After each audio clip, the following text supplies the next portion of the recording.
President Trump on a deadline to turn himself in by next Friday on new charges in Georgia. His plans in the meantime.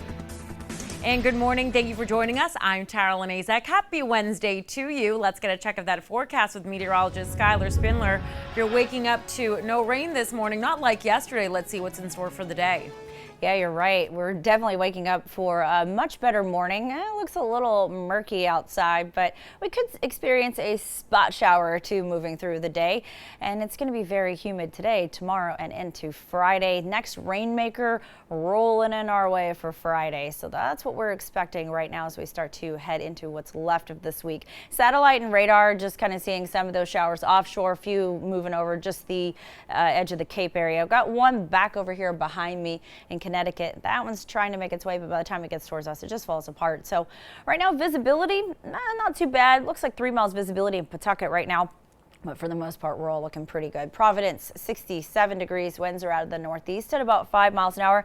Those dew points are on the rise, too. So current temperatures, 65 in Smithfield. We got 68 in Norwood. It's 66 in Newport. So not too bad. All of us sitting in those mid-60s, upper 60s. And then as we move through the day today, mostly we're going to be cloudy for us. Cape area looking a little better than us. But for the most part, a couple spot showers popping in. We'll be cloudy throughout the day. We do start to clear up in the evening hours. So that's some good news. We'll get some sunshine at times, so it's not all doom and gloom here today, but as we move through, we'll see those 70s for our highs today, and you can kind of see just some of those scattered spot showers just popping up here and there. It's going to be humid. We'll be in the 70s today. We'll have an east and northeast wind about 5 to 10 miles an hour. I'm going to have more details on your forecast in just a moment. Turning to the Smithfield Little League team's World Series journey this morning. Today is the big day, game day for the Smithfield Little Leaguers down in Williamsport for the Little League World Series. And all of us back home are so excited to cheer on the boys on the big stage. We want to check in with Good Morning Providence reporter Yanni Tregellis, who has a preview for us ahead of Smithfield's first game. Yanni. Yeah, Tara Lynn, well, so much excitement all around this team, not even just if you're from Smithfield, but really the whole state of Rhode Island has gotten behind this Little League team as they head to the Little League World Series. And pretty soon, we're finally going to be able to see them have that first game in the Little League World Series. So checking out some footage now from yesterday of the team getting that last round of practice in before today's first game. First pitch for the representatives of the Metro region set for 3 o'clock this afternoon on ESPN, where they're going to be taking on the Nevada State champs out of the Mountain region. Now, the boys from Smithfield getting a little bit of a rest this morning, probably still sleeping in right now. And they needed after a hectic past few days. They won the Metro region on Friday. Then they had to drive down to Williamsport, Pennsylvania. Then they took part in the Grand Slam parade on Sunday. So just a lot going on these last few days. And I'm sure they appreciated yesterday a little bit more laid back, getting to just have some time, practice with their teams, spend some time with their families before they wake up today and get to play on ESPN in front of the whole world in the Little League World Series. Very excited. It's a pleasure being on that field. It's really nice, and the fact that we get to be on TV while doing it is great. It's going to be special. We had the parade yesterday, and our hosts were trying to tell us what to expect. And then we actually got into it, and I couldn't believe what I saw. If that's any indication of what we're going to see in here with the level of craziness, I can't wait.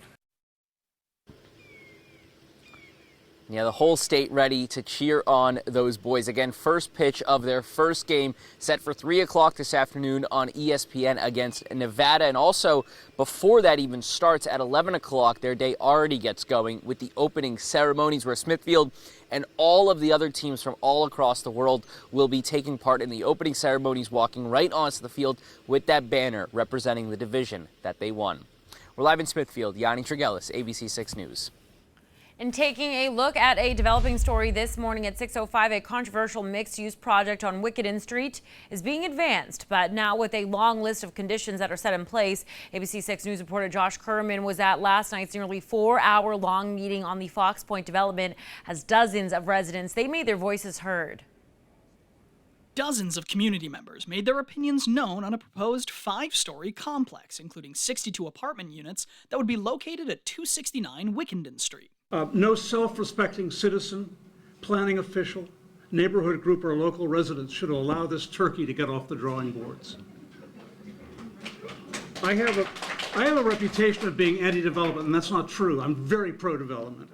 But I absolutely encourage smart, intelligent, creative, economically viable, sustainable development. And this is not that.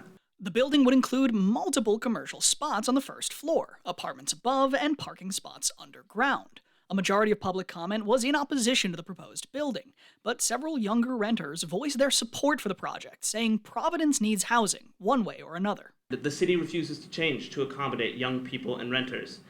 I am fully in support of this project tonight because it opens opportunities for people to rent in this city, to live on low and middle incomes. After hours of discussion, the board voted to approve the project's master plan request, meaning the developer, Fox Point Capital, can move forward with the project.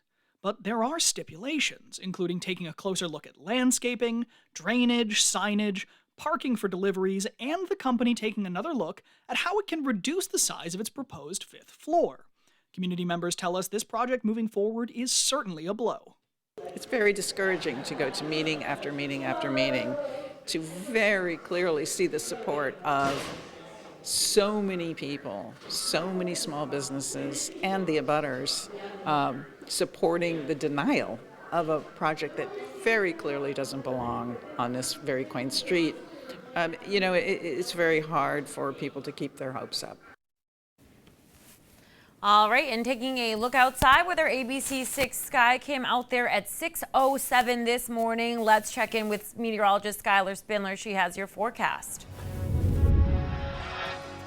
You know, that Skycam makes it look a little gloomy outside as we're getting our day going, but we're just going to see some of those clouds. Satellite and radar, we see just some of those showers and storms just staying offshore, some moving across the Cape area. We've got a few that are back behind me over in Connecticut, but those are going to disperse, fall apart by the time they get to our area. Pawtucket, 3 miles visibility, but everyone else looking pretty good right now. Newport sitting at 66 degrees. We're out of the east-northeast winds, about 5 miles an hour. We're going to stay pretty light today with those winds as well. Futurecast, as we move through the day, you see a lot of cloud coverage around the area. We don't warm up too much. I mean, we stay in the 70s, so that's nice, but the humidity level is going to be just yucky and sticky. So we'll see some of those little pop-up spot showers just anywhere across the area, but we do get some peaks of sunshine throughout the day, so not all is lost here. So we'll keep those winds light today. It's going to be humid. We'll have those spot showers here and there. UV index is going to be pretty low as well just because of the cloud coverage. New Bedford, your 4-day forecast, 76 degrees for today, humid, and you'll get some of those clouds, some sun at times. Tomorrow, 78 degrees and humid.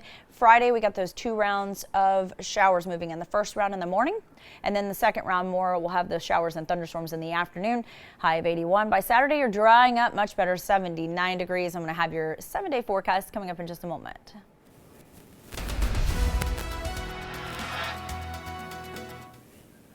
All right, taking a look outside, we are looking at 95 at Thurbers Avenue right now. Things are moving along out there with our ABC 6 sky cam at 6:09. Let's take a look at some travel times for you this morning. All right, before you head out the door, let's take a look. Route 114 northbound Whitechurch to 195, 10 minutes. I-95 northbound Route 4 to Thurbers Ave, 10 minutes. And Route 1 northbound Kingstown Road to the Route 4 split, about 7 minutes. And we do have a traffic alert for you this morning. MassDOT says crews will be performing overnight paving work on Route 114A, now specifically the section between the Rhode Island border and Route 6 in Seekonk. Work will begin tomorrow and will take place from 8 p.m. to 5 a.m. for the next 2 weeks. And drivers traveling in the affected areas, they should expect delays, reduce their speed, and use caution. Police detail are expected to be present as well. And taking a look at today's headlines now, New Bedford police arrested a teen for illegal possession of a gun. It happened last Friday when gang unit detectives, they pulled over a car on Dartmouth Street in the city's south end. And while pulled over, police say a 17-year-old got out and tried to run away. Detectives caught him and found a handgun loaded with 10 rounds of ammo. The teen was arrested, as well as the 29-year-old driver, Jerron Harper of Worcester. Harper is accused of driving with a suspended license, while the teen, whose name isn't being released at this time, is charged with carrying a loaded gun without a license. And we've also learned 3 people were shot in Providence early Monday morning. It happened just before 2:30 near Acorn and Tingley Streets. Police say the 3 people hurt went to Rhode Island Hospital, but are expected to be okay. 2 people were arrested in connection to the case. In local political news this morning, the Rhode Island Board of Elections won't make its next move in a probe of Sabina Matos' signatures until after the 1st Congressional District Democratic primary. It's also affirming that no review would likely impact her status on the ballot there. Now, the board ultimately voted 4-2 to pass a motion to further review the signatures after September 5th. The board said it did not detect fraud in its follow-up review. The voters know me. They know the work that I've been doing for more than 12 years serving the people of Rhode Island. And they know what my ethics standards are. It's unfortunate that my opponents have been using this to create a mistrust in the election process. They're using some tactics that I'm ashamed to see other fellow Democrats using those tactics. The board says it's important not to cloud the primary as early voting starts today, which is why they're waiting to conduct further review. And it's 6:11, still to come on Good Morning Providence. A scary crash caught on camera as a driver loses control and crashes into a police cruiser in Connecticut. What police are saying about it. Plus, Rhode Island officials confirm an elderly woman has died from a rare tick-borne illness. The warning from health officials this morning. You're watching Good Morning Providence.